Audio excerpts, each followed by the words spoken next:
Welcome back. Time for our GMC Sierra Tweet of the Night. Comes from the Steelers Twitter account. Art Rudy Jr. and Buddy Parker are semifinalists for the Pro Football Hall of Fame Coach Contributor category for the class of 2024. And those of you who were around during that time period, you probably remember that Steelers team of the 70s, that dynasty. Well, Art Rudy Jr. had a lot to do with that. He was the director of personnel during that time period. 21 years he served in that position.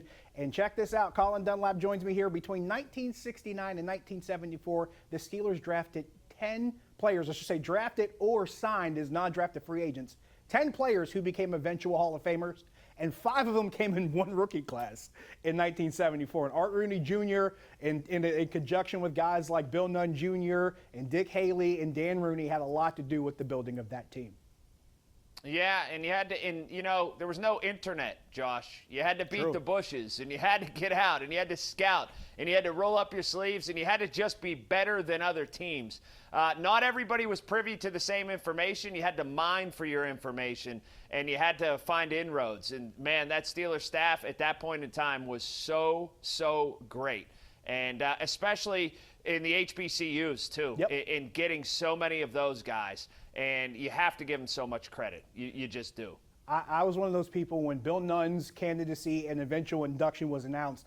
I was saying this was years, maybe decades overdue because of the impact that Bill Nunn had alone as far as scouting HBCUs and bringing some of those quality players in. But then Art Rooney Jr., there was that whole discussion about, Lynn Swann and John Stallworth and which one to take. And they found a way to, convince Chuck, no, look, let's get Swann. Stallworth would be there, and we'll get them both. They got them both in the same draft. So the way those guys work together, like you said, in conjunction to put together the kind of draft classes and rookie classes that they did was just absolutely phenomenal. And I will go as far to say you will not see anything of that ilk ever again, the way they put that together for that decade as far as the talent they created, or I should say the talent they cultivated and the team that they created. Let's go to the phone lines. We got Andrew in Castle Shannon. Andrew, you're on the Nightly Sports Call.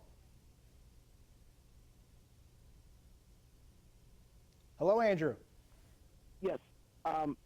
Something I think I don't know if Kenny is going to end up being Ben or however it works, but I do think everybody kind of forgets Ben's second year, although they did go to the Super Bowl, how he was really hamstrung in terms of what he was allowed to do and the type of offense that he was given. I mean, I think Kenny's going to be given a little bit more offensive, I don't want to say prowess, but whatever, but everybody kind of forgets Ben, during the early part of his career, they really had the reins on him as well. I wanted to see what anybody thought about that, or if there's any sort of comparison. I mean, it was different coaching staff, different time, but they really, I mean, Ben didn't really have, and obviously he didn't have a great Super Bowl in Super Bowl 40, but I think it's kind of comparable. But I do think that there is something to be said that this is kind of what this staff has been doing for a very long time. Andrew, that's a great point, and I appreciate the call. And now, Colin, it's fair to point out here, Ben started his career under Bill Cowher. Bill Cowher was a guy who didn't like throwing the ball all over the yard that much. So there a little bit of difference in philosophy from Mike Tomlin. Mike Tomlin had implicit trust in Ben Roethlisberger by the time he came along. By then, he had been in the league for a few years. But I think it is worth pointing out that, they didn't let Ben Roethlisberger off the leash and just go run freely. He kind of worked his way into being that guy in the offense. But there was also a change in coordinators. They went from Ken Wisenhunt to Bruce Arians as well. And those guys had completely different philosophies, not to mention the change in the roster as well. Jerome Bettis eventually retired, so things kind of opened up a bit.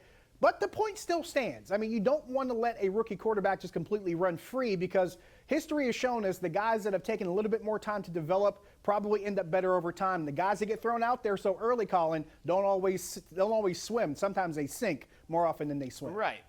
This team will never be in the top 5 or 8 in passing attempts or trying to throw the football or passing yards. They're just, historically, from an organizational standpoint, it's not what they want to do. It's not what they're going to do, and we're not going to see that this year.